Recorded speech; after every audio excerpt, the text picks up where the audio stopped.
Hello and welcome, dear listeners.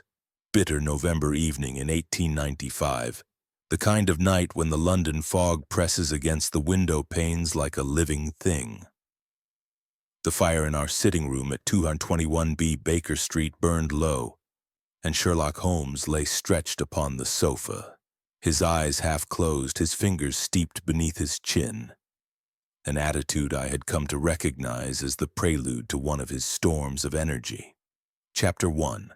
The Unexpected Visitor. It was a night in the November of 1895 when the fog of London seemed to take on a life of its own, pressing against our windows at 221B Baker Street with the persistence of some mournful creature that had lost its way.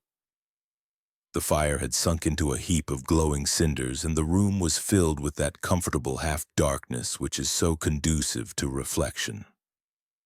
Sherlock Holmes lay at full length upon the sofa, his dressing gown wrapped about him like a toga, his hands clasped beneath his chin, his eyes fixed upon the ceiling with that abstracted look which told me his mind was ranging far beyond the soot-stained plaster above him.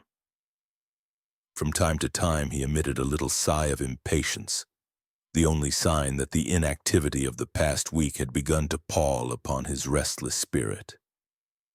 I myself sat in the basket chair, attempting to interest myself in the columns of the Evening Standard, though I confess the political crises of the hour seemed singularly flat after the excitement of our recent adventures in Cornwall. The clock upon the mantelpiece had just chimed the 10:15 when there sounded from below 3 sharp, imperative knocks upon the street door. Knocks which in their very violence carried a note of urgency that made my heart quicken. Mrs. Hudson's measured tread ascended the stairs, and a moment later our sitting-room door was thrown open to admit a gust of cold, damp air and a figure that seemed to have been conjured directly from the fog itself. He was a tall man, perhaps 35 years of age, dressed in the height of evening fashion. A black overcoat with silk facings, white tie, patent leather shoes now sadly bespattered with mud. Yet all this elegance was disordered. His top hat was crushed in one gloved hand, his fair hair disheveled, his face of a deathly pallor that made the lamplight seem unkind. His eyes of a peculiarly light blue were wide with terror, and his breath came in short, hurried gasps as though he had run a great distance. "Mr. Sherlock Holmes?" he cried, his voice cracking upon the name. My friend rose from the sofa with the languid grace of a panther uncoiling itself. "I am Sherlock Holmes," he answered quietly, "and this is my friend and colleague, Dr. Watson. Pray take the armchair by the fire and compose yourself. You have evidently suffered a severe shock." The stranger staggered rather than walked to the indicated chair and sank into it as though his legs would no longer support him. For some moments he could do no more than press his hands to his temples while I busied myself pouring a stiff measure of brandy from the gasogene. Holmes watched him with that keen, piercing gaze which could read a man's history in the cut of his coat or the state of his fingernails. "You are Mr. Felix Harrowby," Holmes remarked at length, "of the firm of Harrowby and Sons, the well-known Bond Street jewelers. You left the Garrick Club not more than 40 minutes ago in the company of Sir James Frobisher, took a hansom as far as Piccadilly Circus, dismissed it, and have run on foot through side streets ever since, judging by the condition of your shoes and the peculiar red clay adhering to them. Clay which is found only in the neighborhood of Upper Brook Street. The mud upon your coat-tails suggests you fell heavily at least once, probably in your haste to escape some imagined pursuer. Your cufflinks bear the private mark of your firm, and the crease in your trousers indicates you have been sitting in a club armchair within the last hour. Pray drink this." He took the glass from my hand and placed it in our visitor's trembling fingers. "And when you are quite ready, tell us what has driven the heir to one of the oldest jewelers in London to burst in upon us at this hour in such a state of distress." I stared at my friend in astonishment at this lightning-like analysis. But Mr. Harrowby appeared beyond surprise. He drained the brandy at a gulp, the color returning slightly to his cheeks, and then leaned forward, clutching the arms of the chair until his knuckles showed white. "Mr. Holmes," he said hoarsely, "my uncle, Sir Reginald Harrowby, has been murdered, stabbed to death in his own study at Harrowby House in Park Lane not 2 hours ago. The police are there now, Inspector Lestrade himself, but they are utterly baffled, and I fear they will call it suicide, though it cannot be suicide, it cannot." He broke off, pressing a hand to his mouth as though to stifle a cry. Holmes's eyes had taken on that peculiar brightness which I had learned to associate with the hunter who has scented his quarry. He dropped into his chair opposite our visitor and leaned forward, his thin, eager face thrust out like a pointer's. "Begin at the beginning," he said quietly. "Every detail, however trivial it may seem. When did you last see your uncle alive?" "This evening at dinner.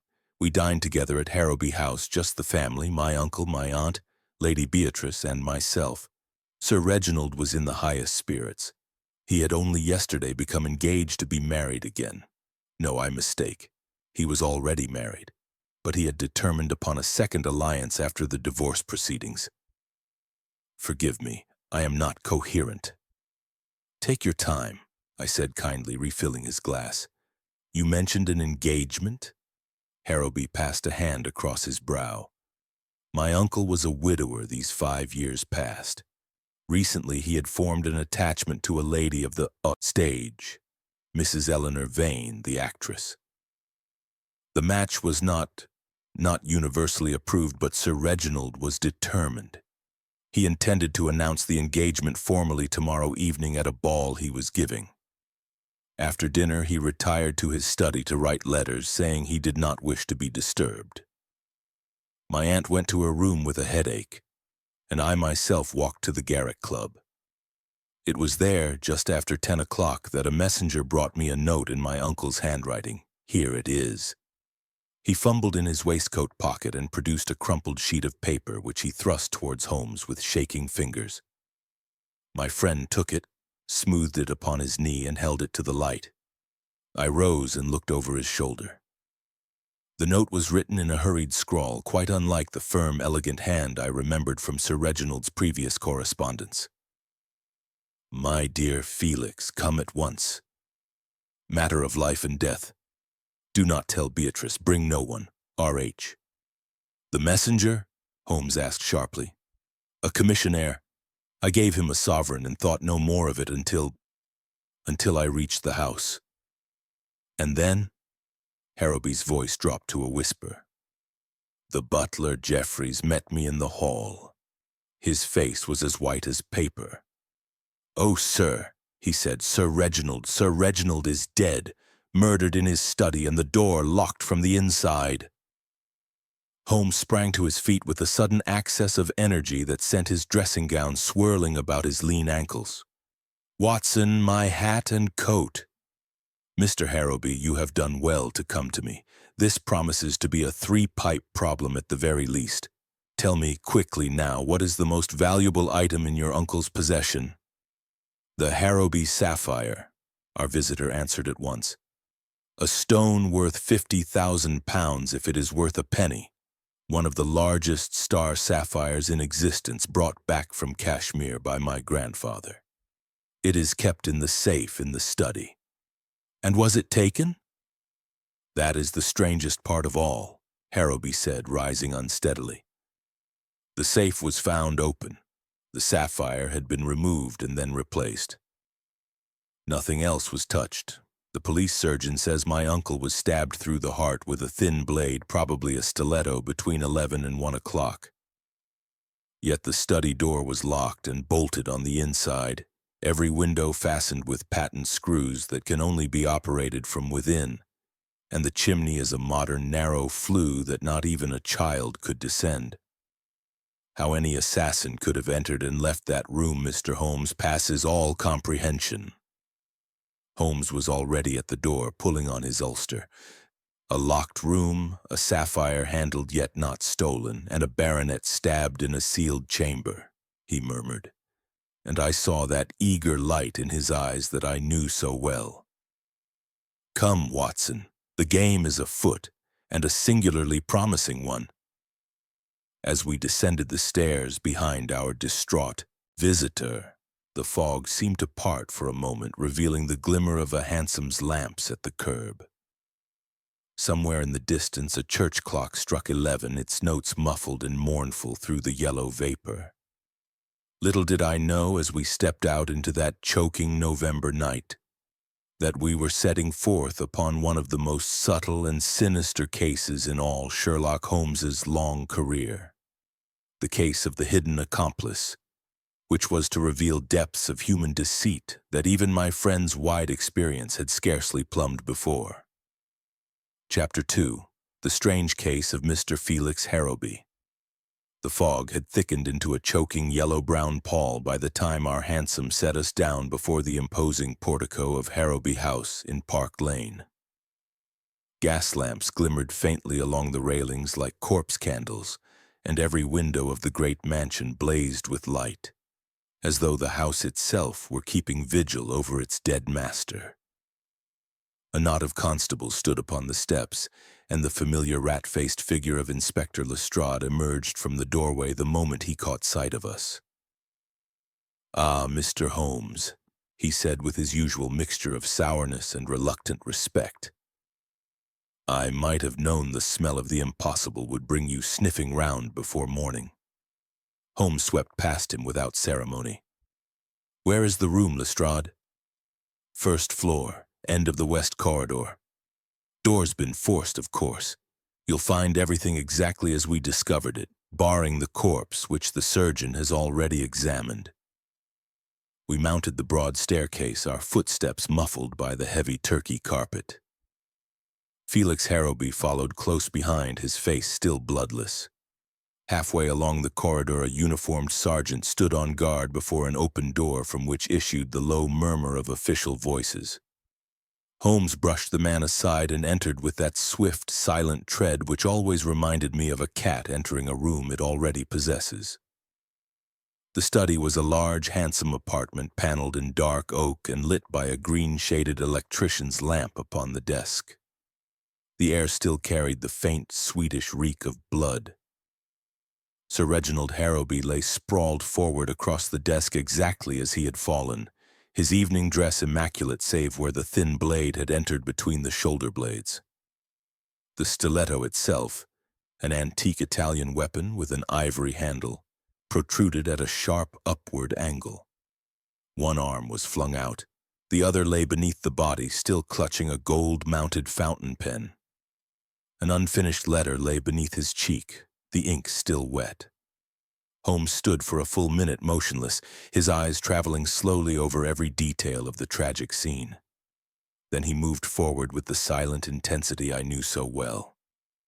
"Note the angle of the wound," he murmured, bending over the corpse. "The blade entered just beneath the left scapula and traveled upward into the heart. A powerful thrust, delivered from behind by someone, standing. Suicide is quite impossible, Lestrade." "So I told the surgeon," the inspector replied grudgingly. "But how the devil did the murderer leave the room?"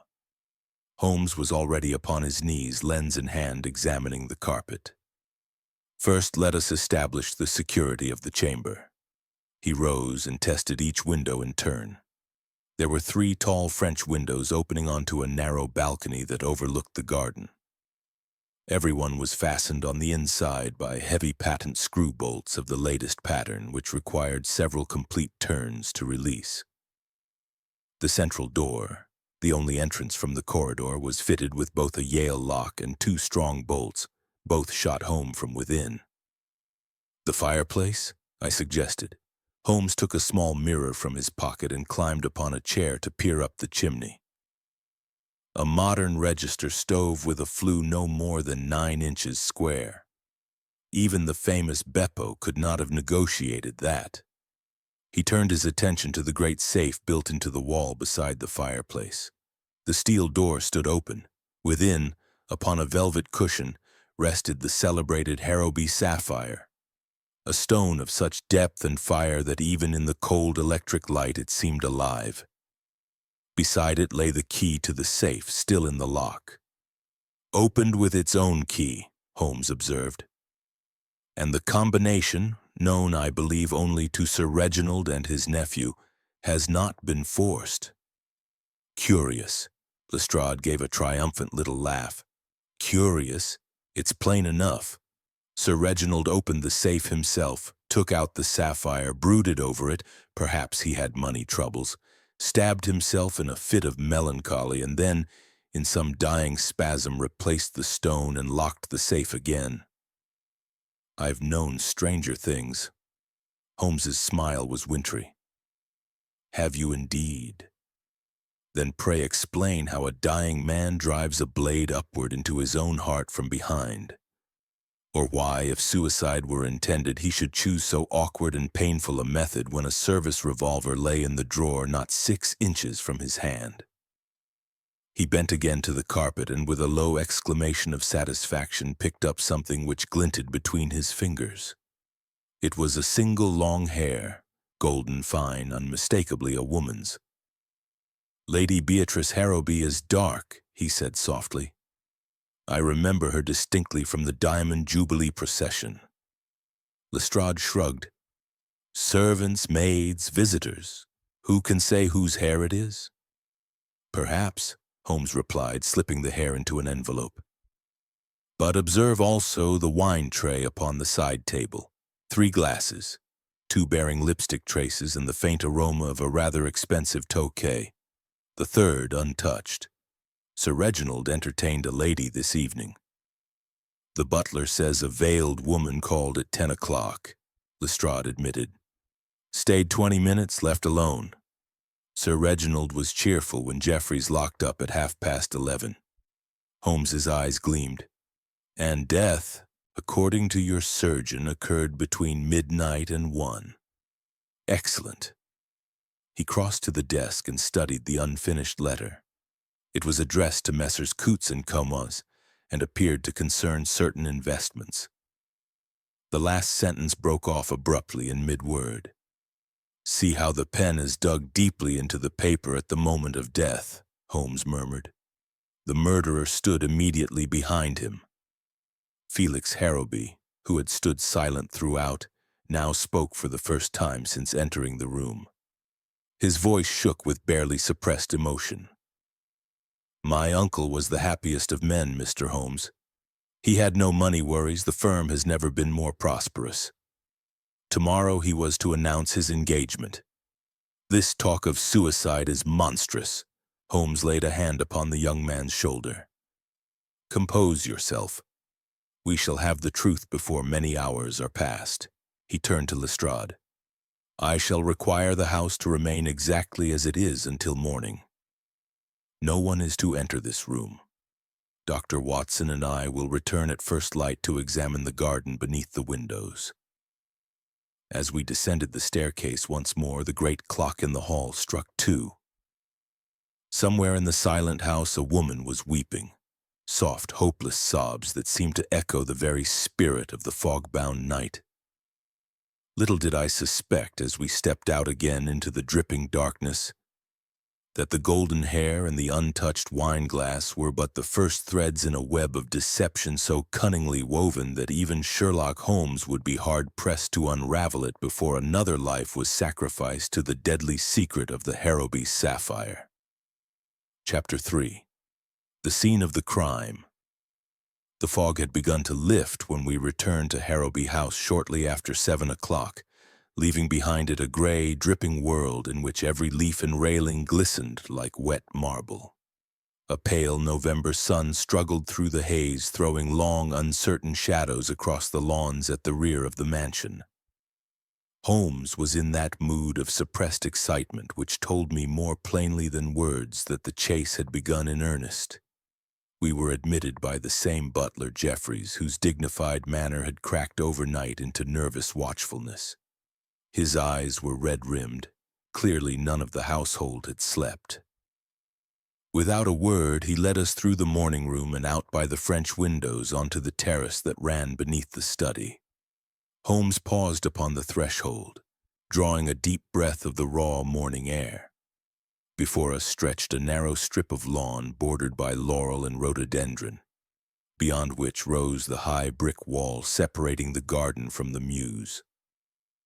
The flower bed immediately beneath the study windows had been churned into black mud by the boots of constables, but to the left, where the bushes overhung, the soil remained comparatively undisturbed. My friend dropped at once to his hands and knees, his long nose almost touching the earth. For fully 10 minutes he crawled slowly along the bed, sometimes lying flat to examine a blade of grass, sometimes rising to measure distances with the small tape he always carried.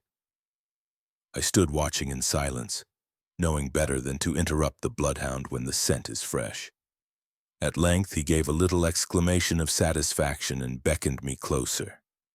"Look here, Watson. The official boots have obliterated much, but not everything. Observe this depression. No, do not step upon it."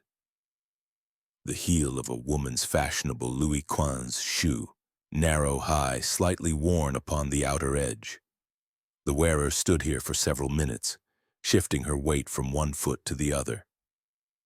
Yet the print is strangely incomplete. The toe portion is almost smoothed away, as though someone deliberately dragged a stick across it.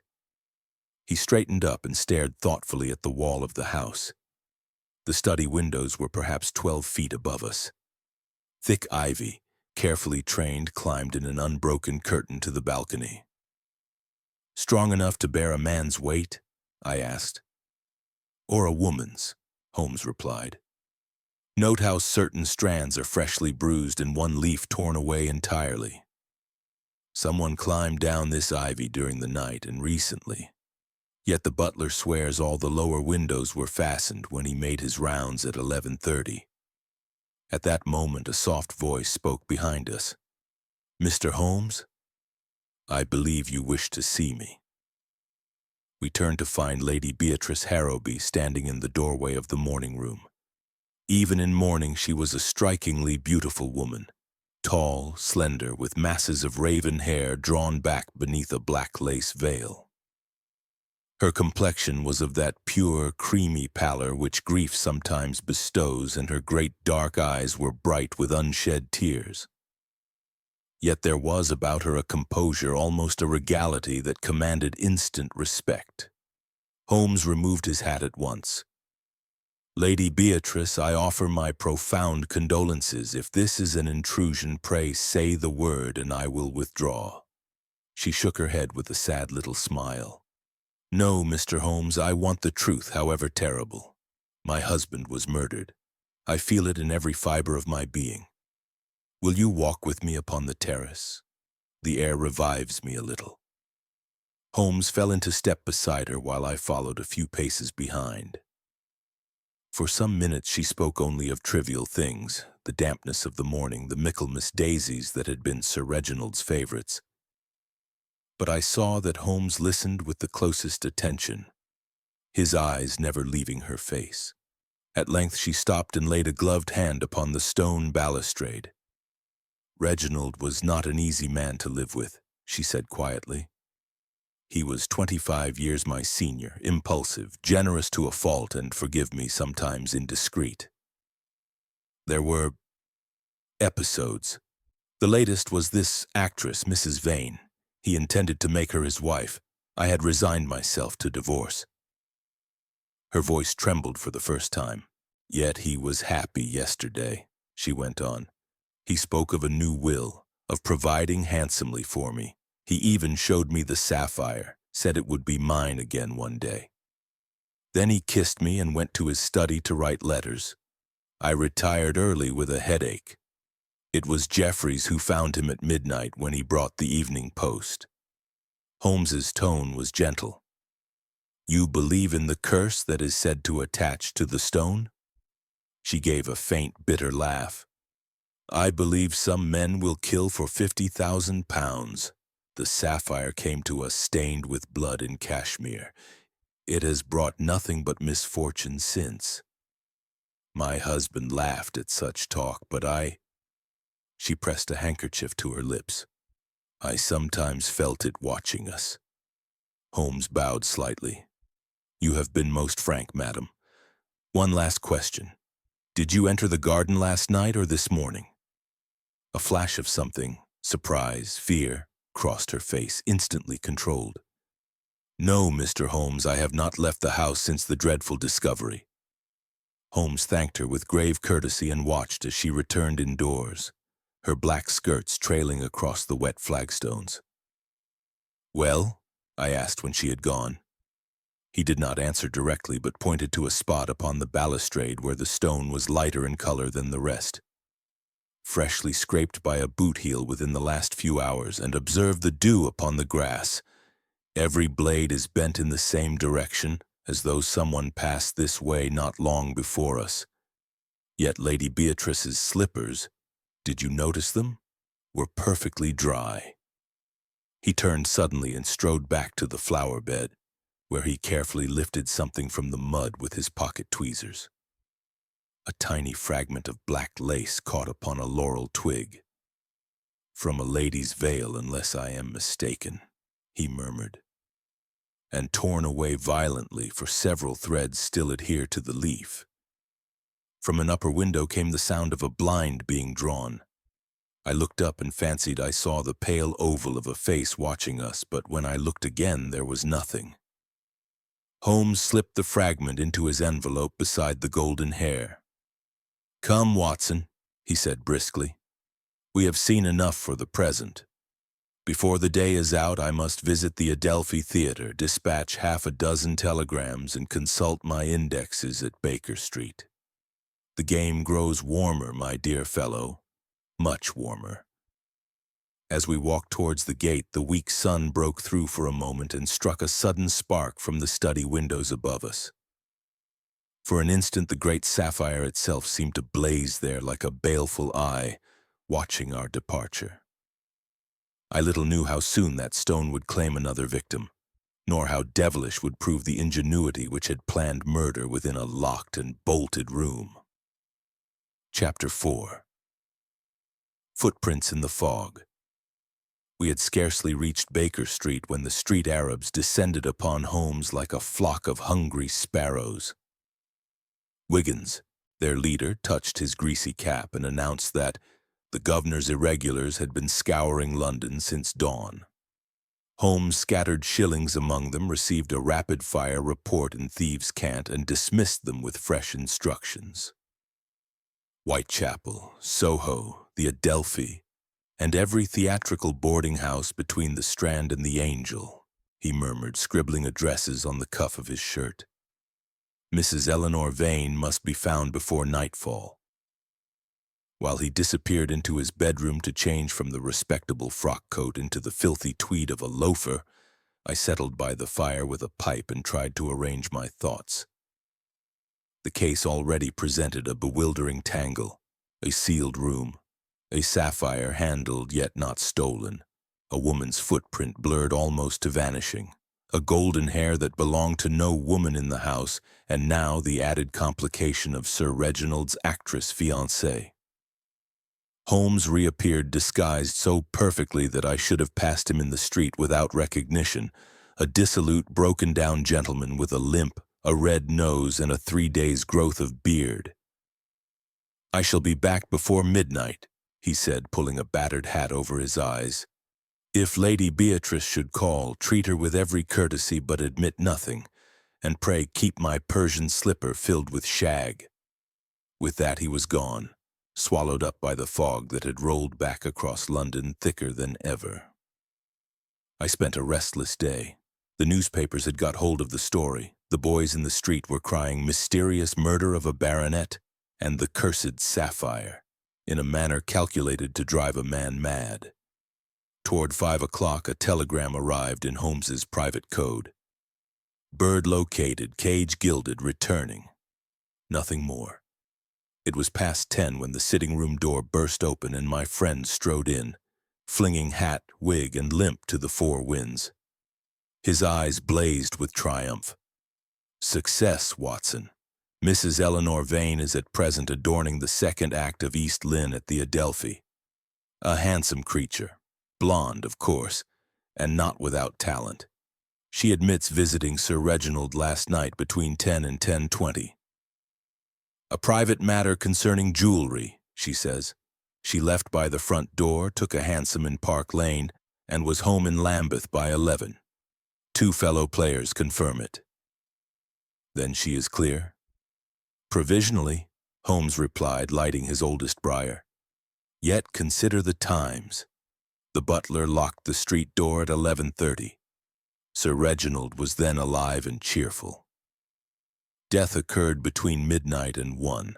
The garden footprint was made after the rain began at 12:15. I verified the hour with the Greenwich Observatory. Someone therefore stood beneath the study window in pouring rain long after Mrs. Vane had departed. He spread a large sheet of foolscap upon the table. Upon it he had drawn a plan of the study and the garden beneath. Now observe, the blurred print is exactly 7 feet from the house wall. A woman standing there could just grasp the lower tendrils of ivy. The balcony rail is 12 feet above the ground. An athletic person could climb down in 10 seconds, up again in 15. But why blur the print? To suggest a man's heavier boot, naturally. He opened his dispatch case and laid out his morning's harvest, the torn scrap of black lace, the golden hair in its envelope, and most startling of all, a small button of mother-of-pearl. This, he said, holding the button to the light, was found caught in the ivy 20 feet above the ground.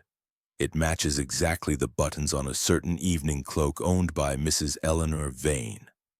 She swears she has not worn the cloak for a week and that all buttons are intact. Curious. I stared at him. You believe someone impersonated her? Holmes smiled like a man who sees the curtain rising upon the final act. Not impersonation, something subtler. But come, the night is still young. I have sent word to Lestrade that we require the study again at midnight. Bring your revolver, old friend, we may have visitors. At 11:30 we were once more in Park Lane. The great house was dark, save for a single lamp burning in the hall. Jeffries admitted us with the air of a man who has abandoned all hope of sleep. Lestrade awaited us in the study, yawning behind his hand. Well, Mr. Holmes, here we are again. I hope this midnight picnic is worth the candle. Holmes did not answer.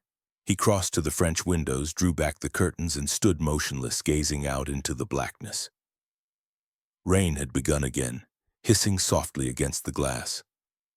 Minutes passed. 5, 10, 15. The clock upon the mantel chimed the quarter. Somewhere in the house a board creaked. Lestrade shifted impatiently. Suddenly Holmes stiffened. There! He whispered. Far below in the garden a tiny point of light winked once, twice, then vanished. It was the glow of a shielded lantern. Holmes's hand closed upon my arm like a vice. We waited, scarcely breathing. A soft scraping sounded against the ivy, then distinctly the faint patter of feet upon wet earth. A darker shadow moved against the darkness beneath the balcony. Lestrade reached for the window bolt, but Holmes restrained him. Not yet, he breathed. The figure below hesitated, then began to climb. Slowly, steadily, the shadowy form rose against the wall, hands and feet finding holds with practiced ease. 30 seconds, 40, and a gloved hand appeared over the balcony rail. At that instant, Holmes flung the window wide. Good evening, he said pleasantly. Rather inclement for gardening, is it not? The climber gave a startled gasp and hung suspended for a moment. Then, with the agility of a monkey, dropped back into the darkness and fled across the lawn. By the time we reached the terrace, the garden was empty save for the swirling rain. Lestrade swore vigorously. Lost. Him. On the contrary, Holmes replied, stooping to the muddy path. We have gained something infinitely more valuable. Between finger and thumb he held a single sodden object, a lady's kid glove, perfumed faintly with vervain, the palm slashed open by a thorn. "Size 5.5, he murmured, "and the tear is fresh. Tomorrow, my dear Lestrade, we shall match this glove to its owner. The net begins to close." As we turned back toward the house, the rain eased for a moment, and a wan moon peered through the clouds. For an instant, the whole garden lay pale and ghostly, and I thought I saw far along the wall a flicker of movement, as though someone watched us from the shelter of the laurels. Holmes saw it too. His eyes narrowed. "The accomplice," he said softly. "But which of them is master and which the pawn? That, Watson, is the question we must answer before another night falls." Little did I know how soon that answer would come, and at what terrible cost. Chapter 5. The Widow's Tears. The following afternoon found us once more in the familiar clutter of our sitting room at Baker Street. Rain still lashed the windows, and the fire hissed whenever a drop found its way down the chimney. Holmes sat cross-legged upon the floor, surrounded by a sea of newspapers, clipping and arranging paragraphs with the speed of a conjurer. From time to time, he gave a little grunt of satisfaction and pinned another cutting to the wall above the chemical table, where already a small gallery of faces had begun to appear. Sir Reginald, Mrs. Eleanor Vane, Felix Harrowby, and, most prominent of all, Lady Beatrice in her presentation gown. I was attempting to read when the bell rang sharply below. Mrs. Hudson's measured tread mounted the stairs, and a moment later the door was flung open to admit Lady Beatrice Harrowby herself. She was dressed from head to foot in dead black, her veil thrown back, and her lovely face so pale that the rouge upon her lips seemed a wound. In one gloved hand she clutched a tiny beaded reticule as though it were a shield. With the other she pressed a handkerchief to her mouth. She swayed, and I sprang forward to catch her arm.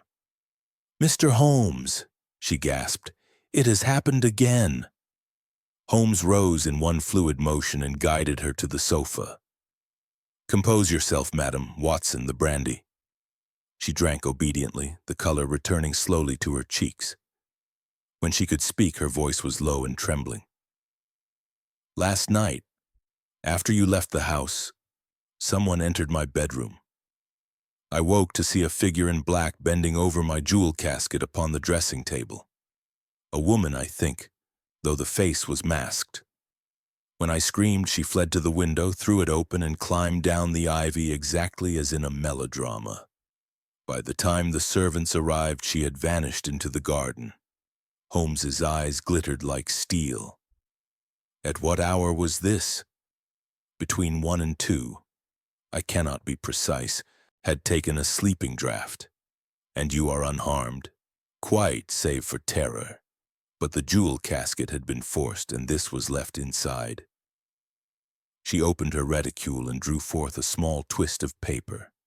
Holmes took it, unfolded it carefully, and laid it upon the table. It was a single sheet of common notepaper upon which had been scrawled in coarse capitals, "The star belongs to the one who paid blood for it. Return it, or join him." Holmes studied the message for a long minute, then slipped it into an envelope. "Your bedroom is directly above the study, I believe." She inclined her head. "Yes. The same ivy climbs past both windows."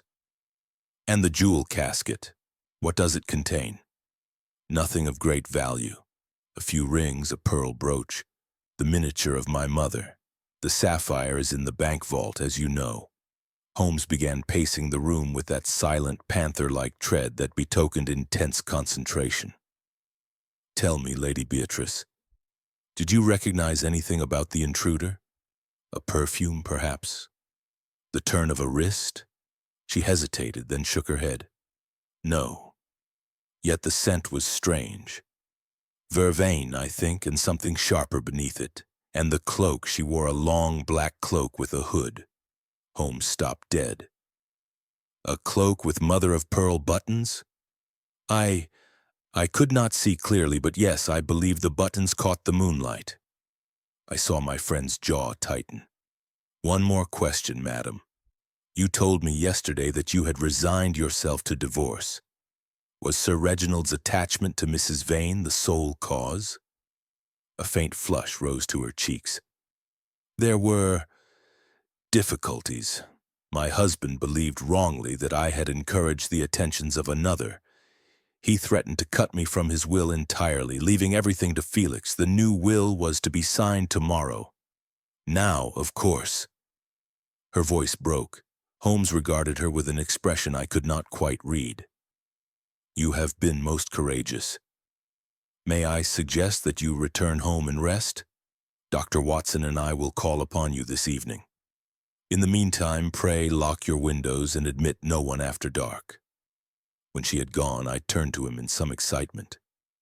Clearly the murderer has returned for the sapphire and, finding it gone, threatens Lady Beatrice. Holmes shook his head slowly. Clearly the murderer wishes us to believe exactly that. Consider, Watson, the intruder forces a jewel casket containing nothing of value, leaves a melodramatic note, and escapes down Ivy that is patrolled by police. It is a charade, staged for our benefit. But the cloak, the perfume, the button you found, everything points to Mrs. Vane. Precisely, everything points, too neatly, too obviously. The accomplished criminal does not scatter gloves and buttons like Hansel and Gretel scattering crumbs. He crossed to the wall and stood before the photograph of Lady Beatrice. Observe the lady's hands. Exquisite, are they? Not? Long, slender, perfectly manicured. Yet the hand that climbed the ivy last night was broader, the fingers shorter. And vervain is Mrs. Vane's perfume, but beneath it the intruder wore oil of bitter almonds, prussic acid, Watson, the poison favored by jealous women of a certain class. I stared at him bewildered. You suspect Lady Beatrice herself? I suspect that someone wishes us very earnestly to suspect Mrs. Vane, and that someone has gone to elaborate lengths to achieve it. The midnight intruder, the torn lace, the threatening note, all are strokes upon the same canvas. He took down his violin and drew the bow across the strings in a slow, mournful phrase. Tonight we shall set a little trap of our own. I have caused a paragraph to appear in the evening papers stating that the Harrowby sapphire will be returned to the house safe for one night only under Scotland Yard guard before being placed in the bank. If the murderer truly covets the stone, he or she will come. And this time, Watson, we shall be ready. Outside, the rain had ceased, but the fog pressed thicker than ever against the window panes. Somewhere in its yellow depths a church bell tolled 4. I shivered, though the fire burned bright. For the first time since the case began, I felt the cold breath of real fear. Not for ourselves, but for the gentle, grieving woman who had just left our rooms and whose tears, I now began to suspect, might conceal a heart more dangerous than any assassin in the London night. Chapter 6. A cipher in the study night had fallen thick and starless when Holmes and I returned to Harrowby House for the third time in as many days. The great mansion stood silent, its windows shuttered like closed eyes, yet every lamp in the entrance hall blazed as though to defy the darkness outside. Jeffries admitted us with the air of a man who no longer expected anything but disaster. Inspector Lestrade awaited us in the hall, rubbing his hands together with nervous satisfaction. All arranged, Mr. Holmes. 2 men in the garden, 2 in the corridor, and the sapphire itself is in the safe yonder. If anyone tries for it tonight, we'll have him like a rat in a gin. Holmes gave a curt nod and led the way upstairs. The study had been left exactly as we first saw it, save that the body was gone and the bloodstains covered by a rug. Upon the desk now rested a small black box lined with velvet. Within it, the Harrowby sapphire glowed with that somber inner fire which seemed almost to pulse in the lamplight. Holmes locked the box, spun the combination of the safe, and pocketed the key. We shall wait in darkness, he said quietly. Lestrade, You and your men will conceal yourselves in the adjoining dressing room.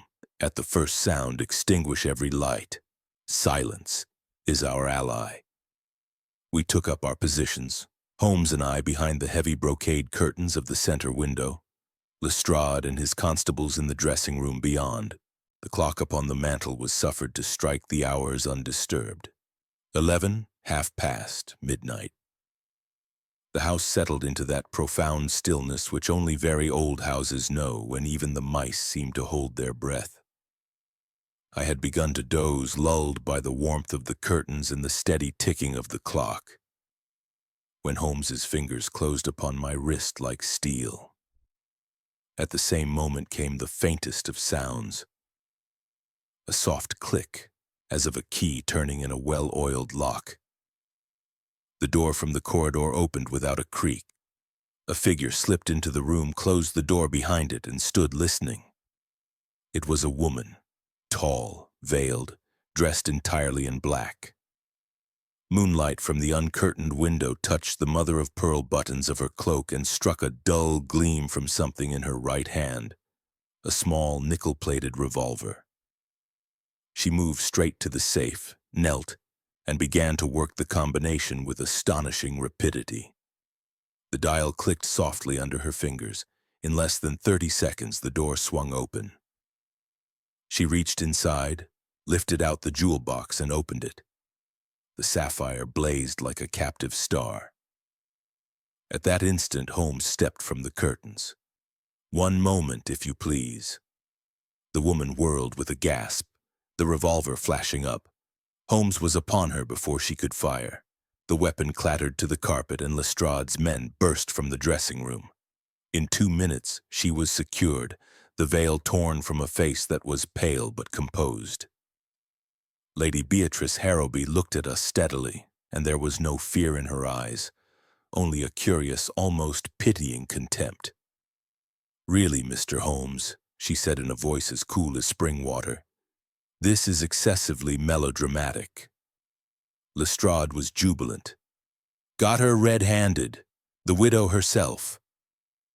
Holmes did not share his triumph. He picked up the revolver, examined it, and laid it upon the desk.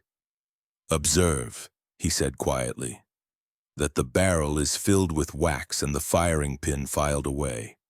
A stage property only. And the safe combination. She knew it because she has known it for years.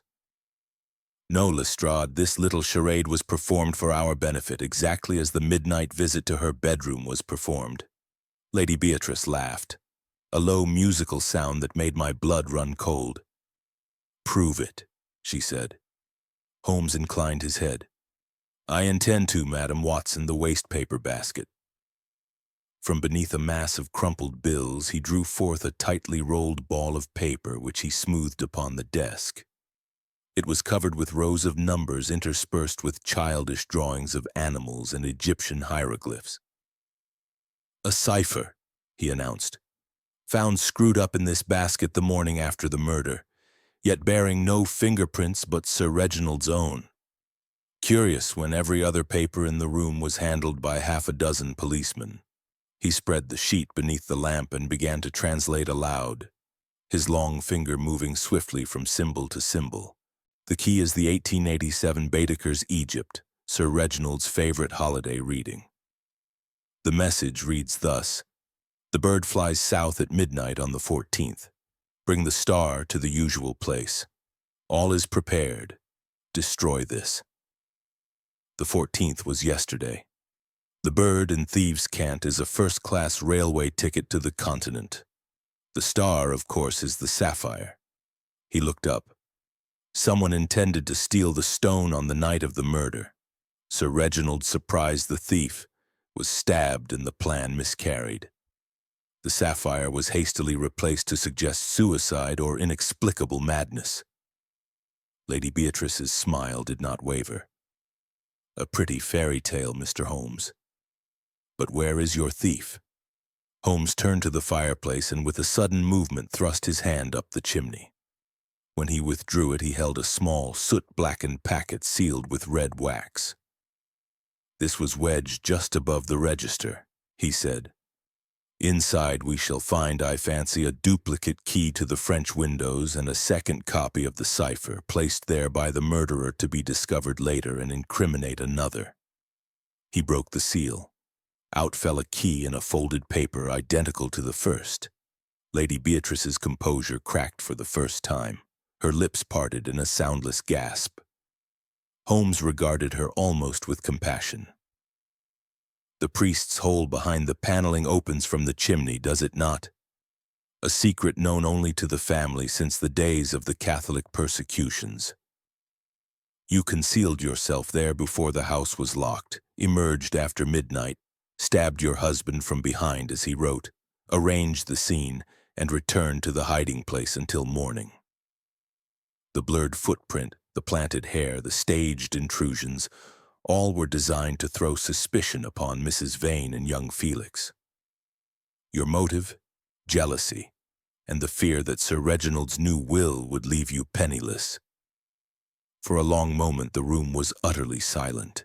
Then Lady Beatrice sank into a chair, her face suddenly old and haggard.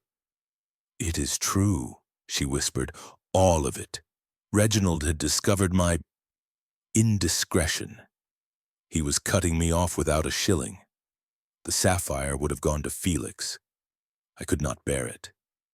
Lestrade stepped forward with the handcuffs, but Holmes stayed him with a gesture. "There is one thing more," he said gently. "The second murder, Mrs. Vane poisoned in her cell. That also was your work?" She nodded, dry-eyed now. She would have inherited everything as his fiancée. "I could not allow it." Holmes turned away, his face very grave. "Then the case is complete. Lestrade, she is yours."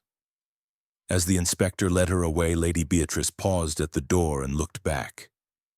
"You are clever, Mr. Holmes," she said softly, "but you will never understand what it is to love and be cast aside for a painted actress." The door closed behind her. In the sudden silence, the sapphire upon the desk seemed to blaze more fiercely than ever, as though exulting in its final victory. Holmes stood long at the window, staring out into the darkness. "Come, Watson," he said at last. "The air in this room is foul. There is nothing more to be done here." Yet even as we descended the great staircase, I knew that for Sherlock Holmes the case was not ended. Some subtle thread still eluded him, some final twist that would not lie straight in his pattern. And I was right.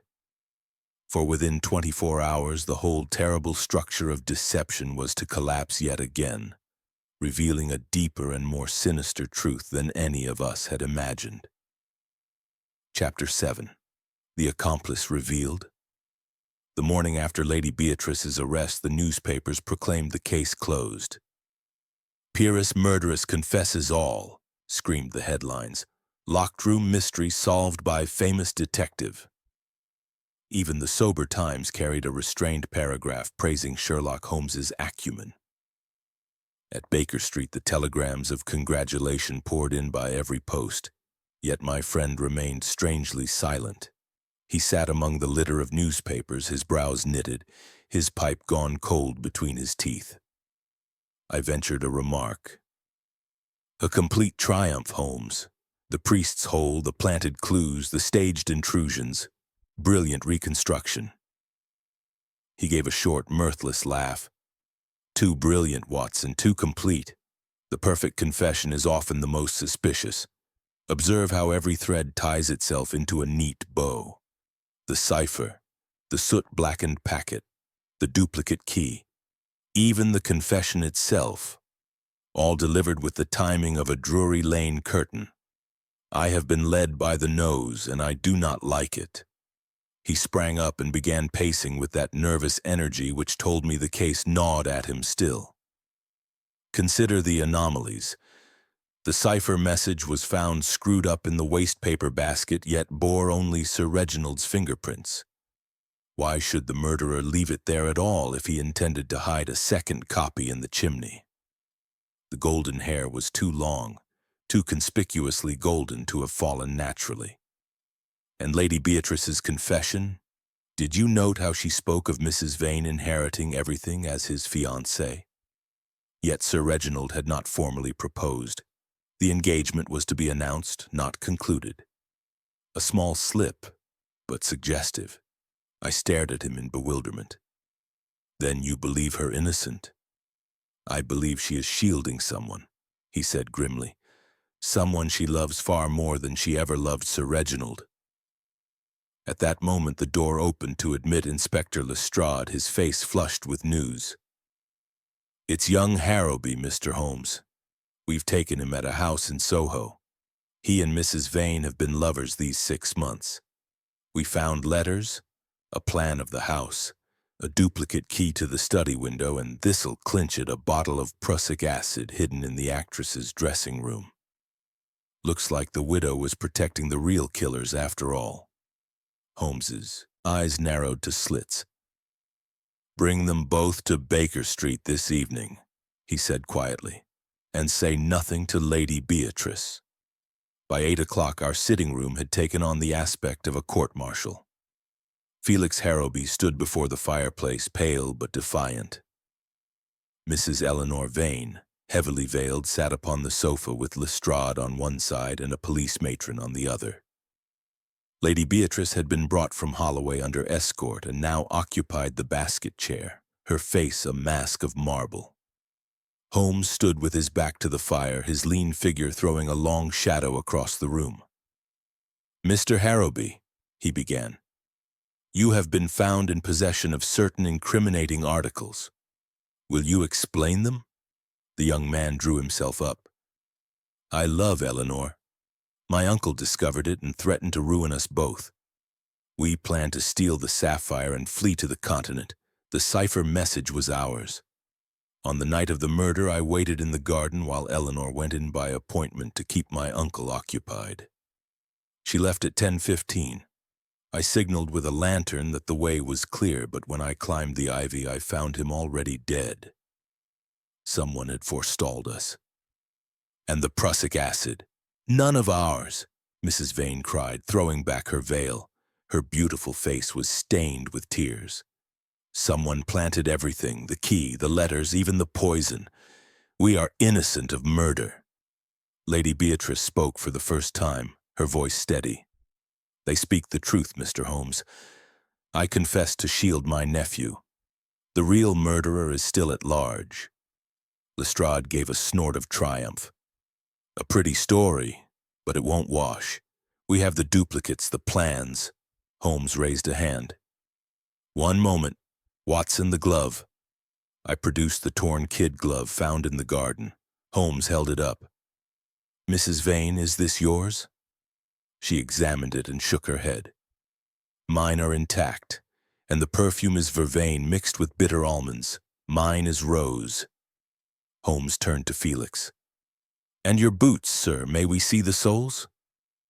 Young Harrowby hesitated, then extended a foot. The soles were caked with ordinary London mud, none of the red clay from Upper Brook Street, none of the garden soil. Holmes's smile was wintry. Observe, Lestrade, the lovers planned a theft, not a murder. Someone discovered their scheme and used it as a scaffold upon which to hang a far deadlier crime. The real murderer planted the duplicates, forged the letters, and most cruelly poisoned Mrs. Vane in her cell to silence her forever. But the dose was miscalculated. She lives and can now clear herself. Mrs. Vane gave a choking cry and fainted into the matron's arms. Lady Beatrice rose slowly, her eyes fixed upon Holmes with something akin to awe. Then who killed my husband? Holmes's voice was very gentle. The one person who benefited whichever way the crime was interpreted.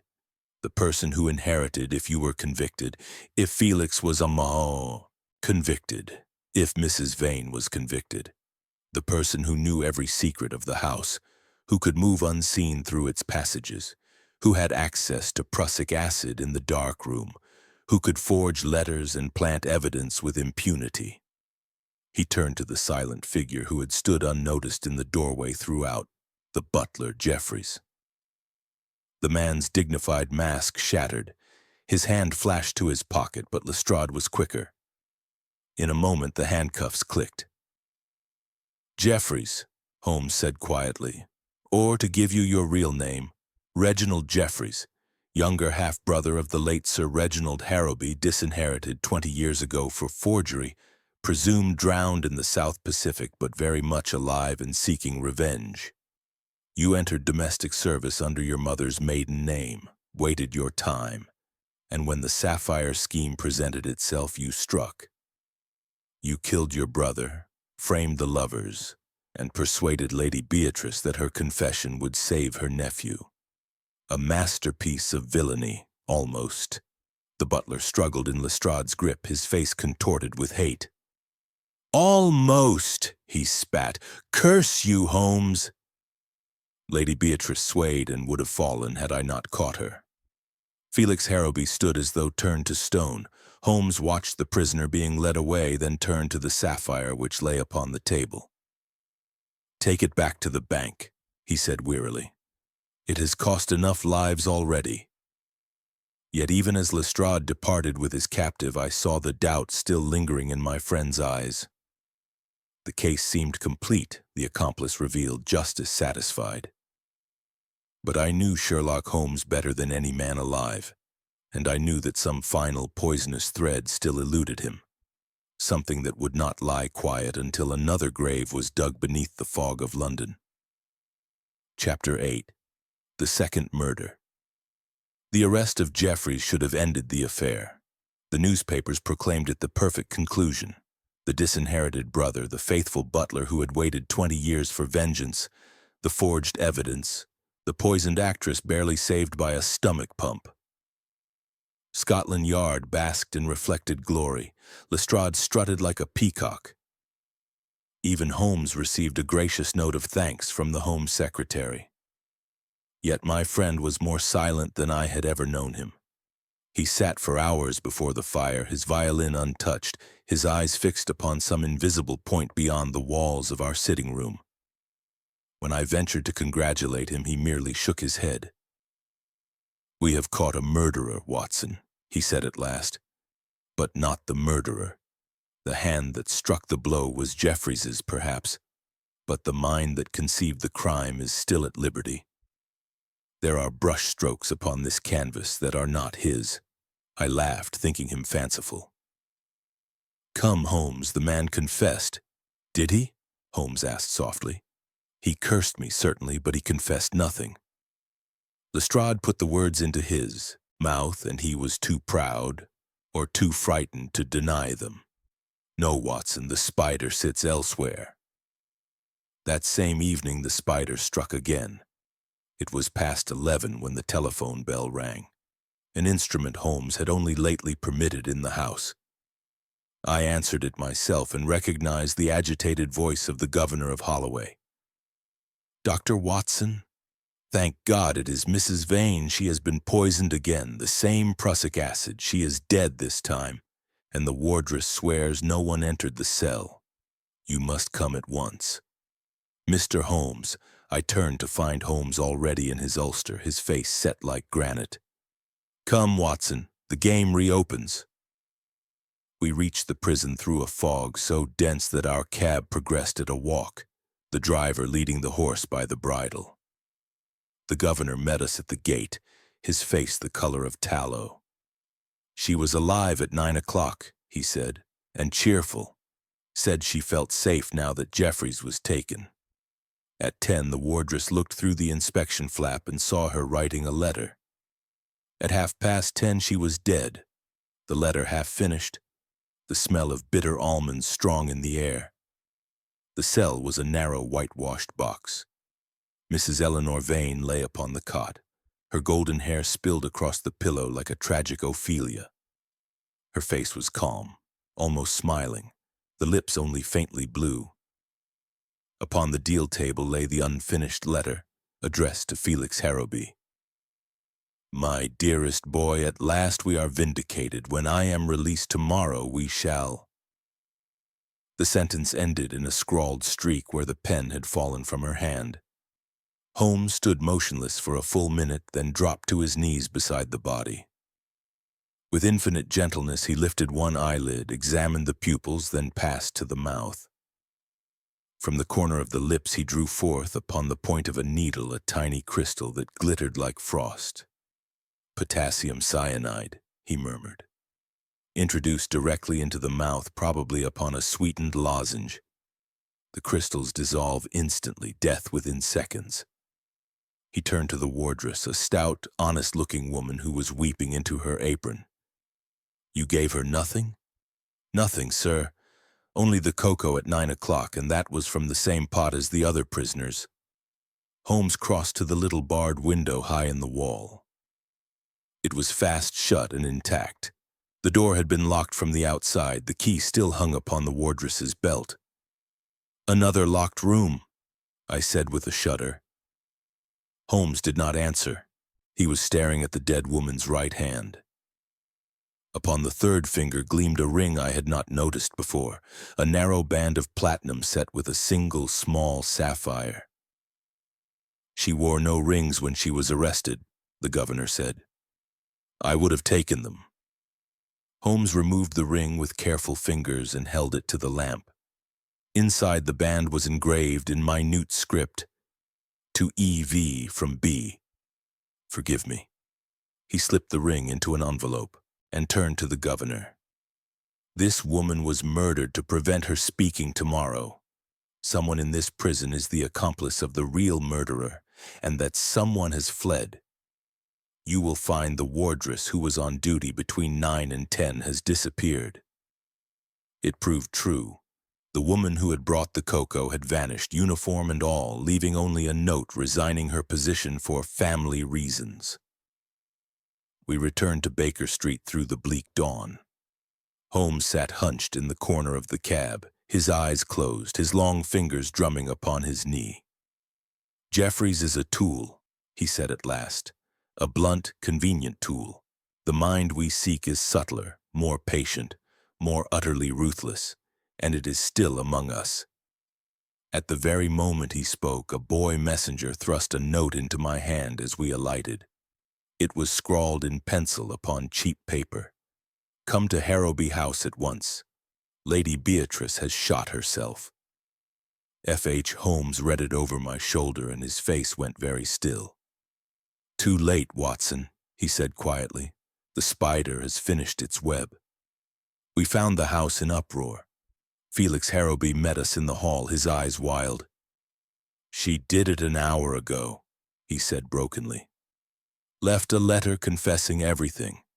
Said she had poisoned Mrs. Vane out of jealousy after all and could not live with the guilt. She used my revolver. I was in the library. I heard the shot."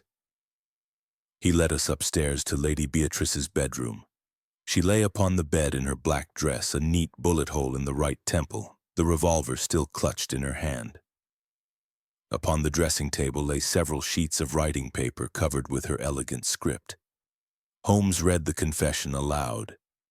It was complete, damning, perfectly phrased.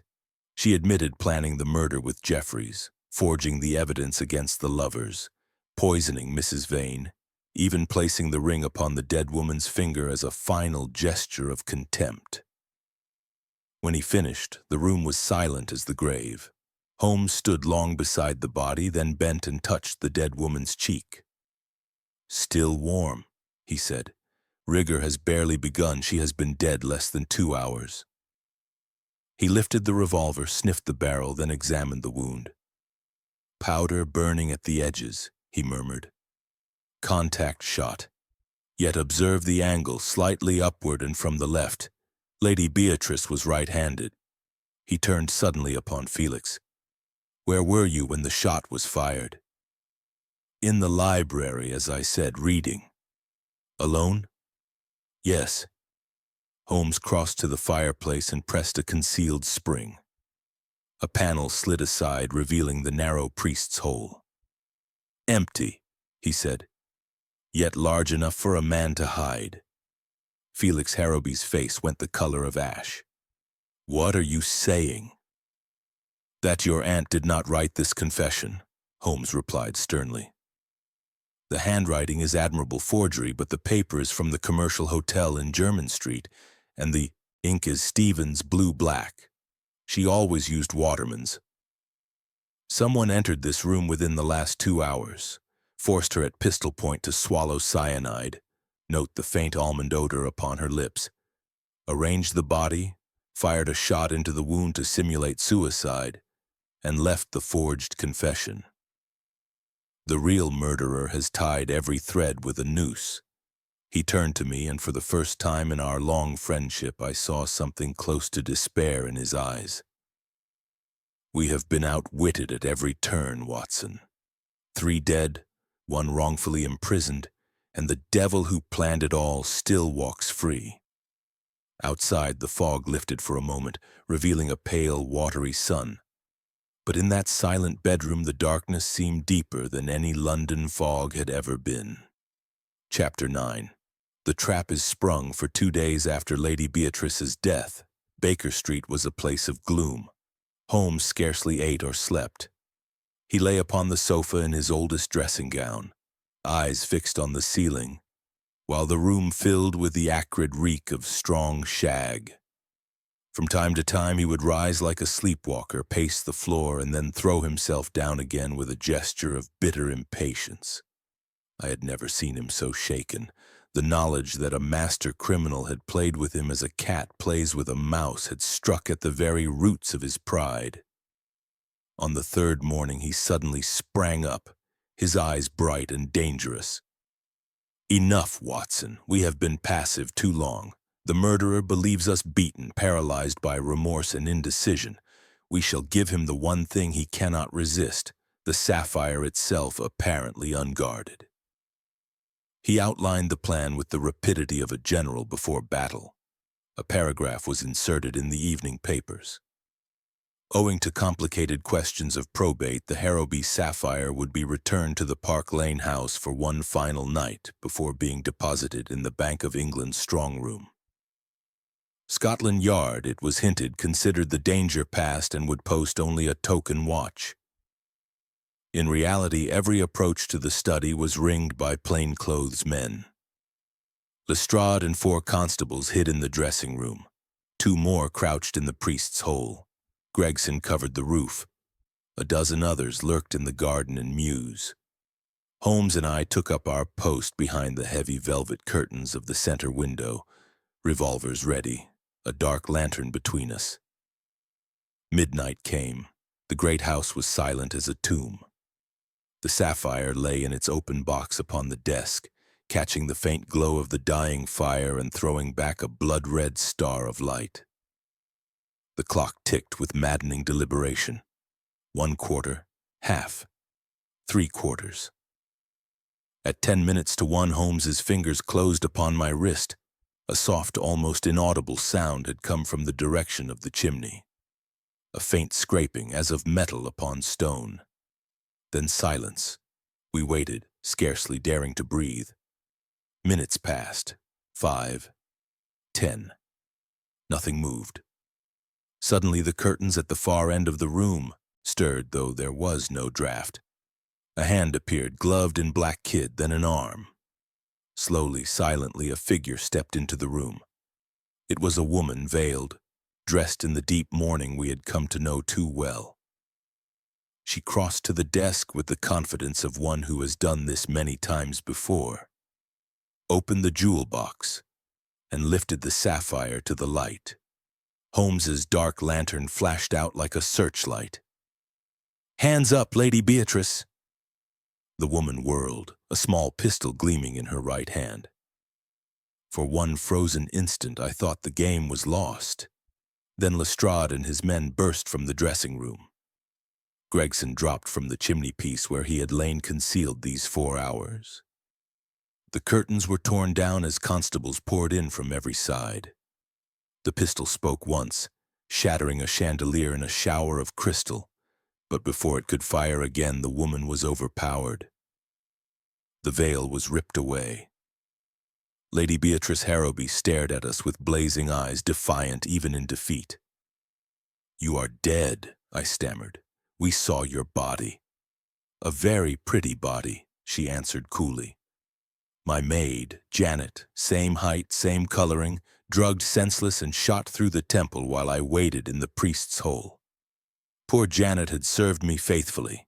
She deserved a better end, but one cannot make omelets without breaking eggs. Lestrade snapped on the handcuffs with shaking hands. But the cyanide, the smell on the lips.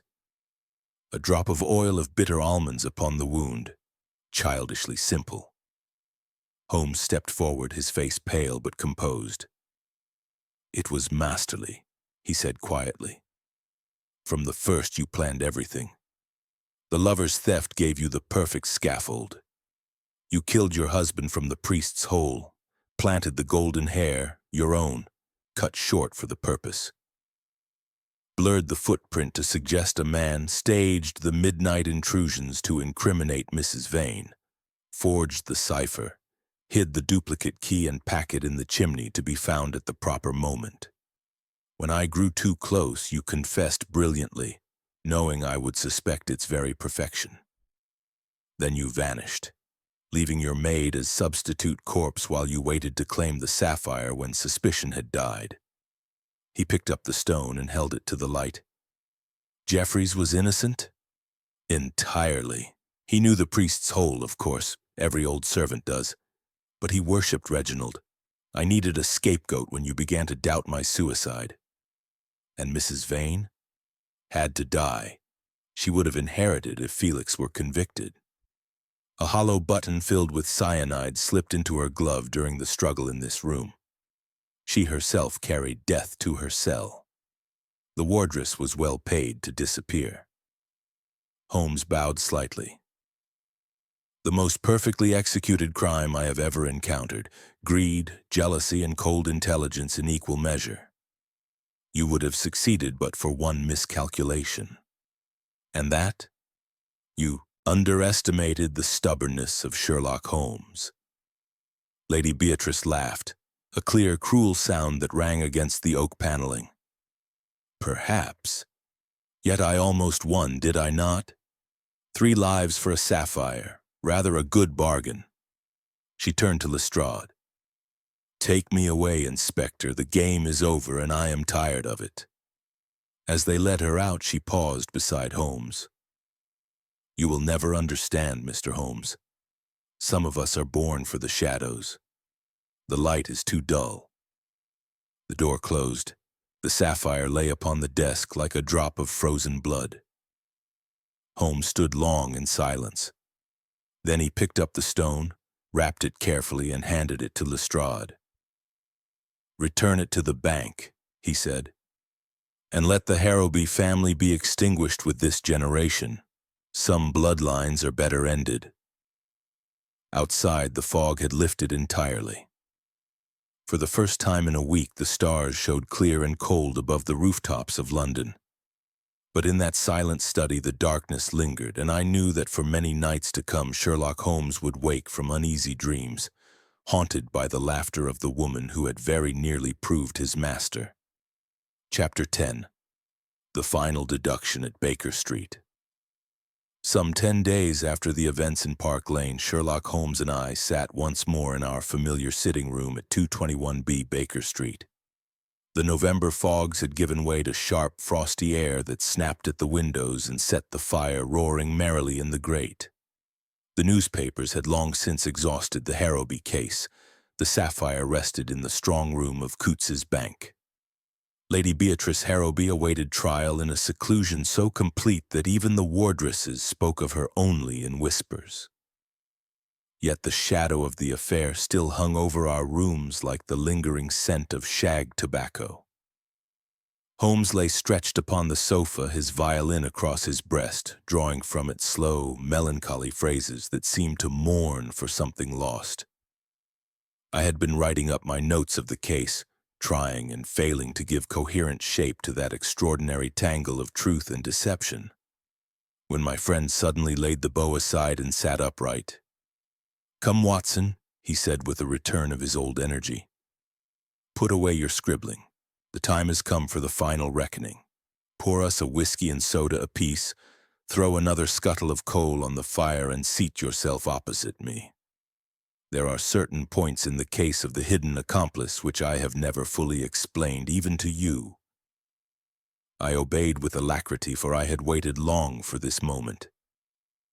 Holmes lit his oldest cherry wood pipe, leaned back and regarded the ceiling through a cloud of blue smoke. From the very first, he began, the case presented features of quite exceptional interest.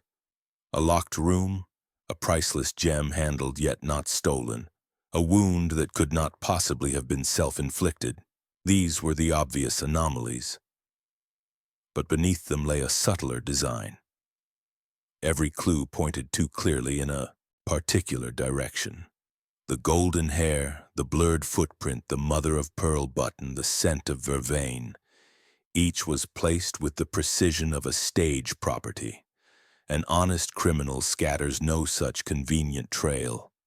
Only a murderer who wishes to be followed leaves breadcrumbs. He sipped his whiskey, eyes half closed. When Lady Beatrice first entered this room, distraught over the supposed attack upon her bedroom, I observed three things.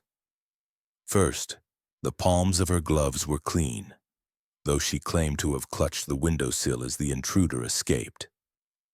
Second, her hair, though dark at the roots, showed the faintest trace of recent dyeing, gold showing through black, as though she had cut a lock for planting and then hastily darkened the remainder.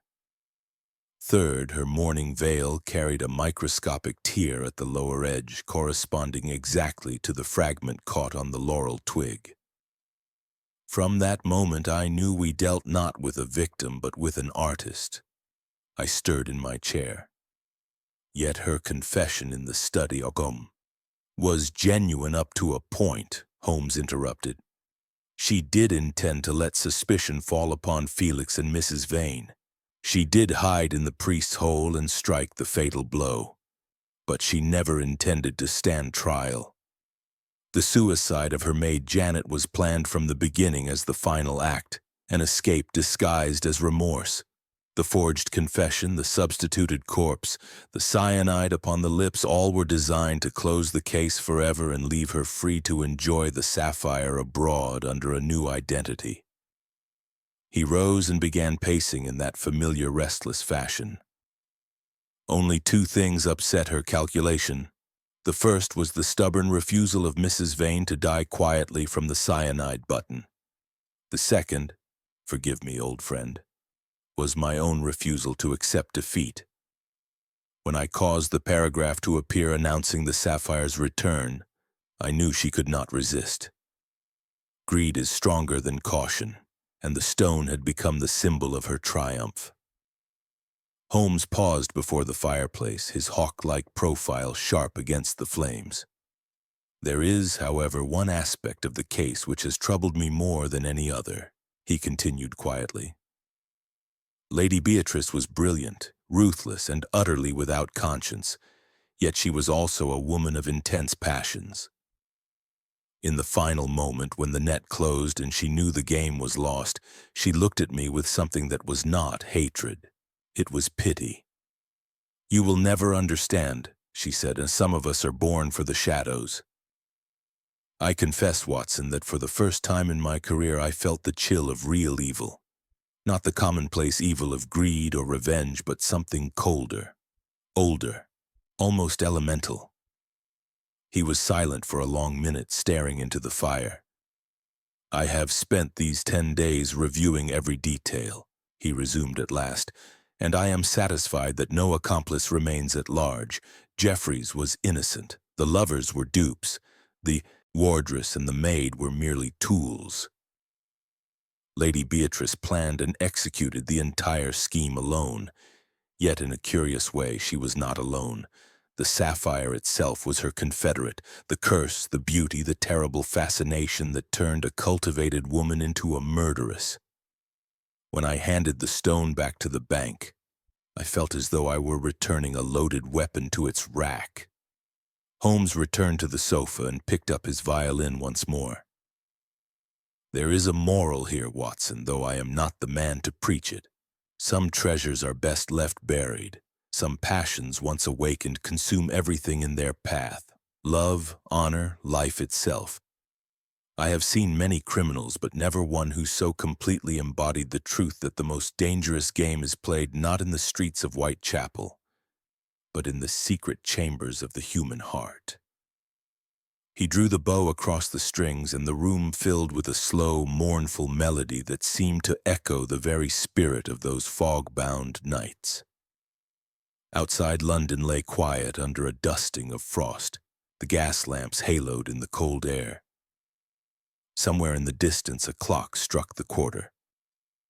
I looked at my friend, at the thin, eager face, the aquiline profile, the eyes that had looked into the abyss and returned unvanquished, and felt a surge of affection and pride.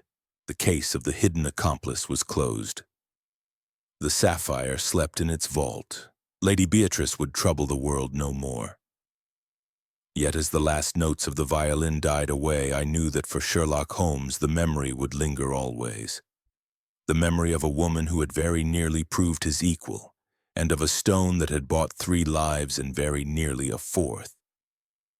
Holmes laid the violin aside and smiled, that rare, wintry smile that held more sadness than joy.